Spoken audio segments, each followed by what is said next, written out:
స్థానాలు మరి పార్లమెంట్ క్యాండిడేట్లను గెలిపించుకొని ఈరోజు మన సీఎం రేవంత్ రెడ్డి గారు ఏదైతే రెఫరెండం అని చెప్పారో రెఫరెండంగా దానిని చూపిస్తూ ఈరోజు మేము ప్రజల వద్దకు వెళ్ళి నిలవడం జరిగింది.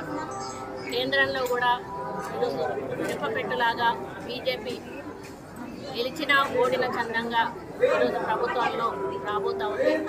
కాంగ్రెస్ కూటమి ఏదైతే ఇండియా కూటమి ఉందో ఊహించిన మెజారిటీకి కొంచెం తక్కువలో అయినా కూడా మరి మేము అనుకున్న విజయాన్ని సాధించామని చెప్పాల్సిన అవసరం ఉంది. నైతికంగా కూడా ఇండియా కూటమి గెలిచిందని చెప్పాల్సిన అవసరం ఉంది.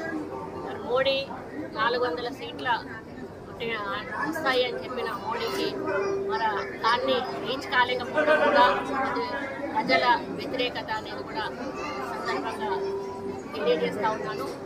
ఏది ఏమైనా కూడా రేపటితో ఎన్నికల కూడా ముగియబోతూ ఉంది. మా ఎలక్షన్స్ కాగానే వితిన్ 1 to 2 monthsలో ఈ ఎలక్షన్స్ రావడం వలన కొంత ఎలక్షన్ కోడ్ 2 నెలల నుంచి ఉండడం వలన మేము అనుకున్న రీతిలో ప్రజల్లో ఉండకపోయినా కూడా 6 గ్యారంటీలలో 5 గ్యారంటీలను అమలు చేశాము. రాబోయే ఇప్పటి నుంచి కూడా ఇంకా మిగతా గ్యారంటీల మీద దృష్టి సారించి అభివృద్ధి సంక్షేమమే ధ్యేయంగా ఈ ప్రభుత్వం ముందుకు పోతుందని తెలియజేస్తా ఉన్నాను. రేవంత్ రెడ్డి గారి నాయకత్వంలో మరి అదేవిధంగా ఒక మినిస్టర్గా మొదటిసారిగా మరి ఇంటికి రావడం జరిగింది.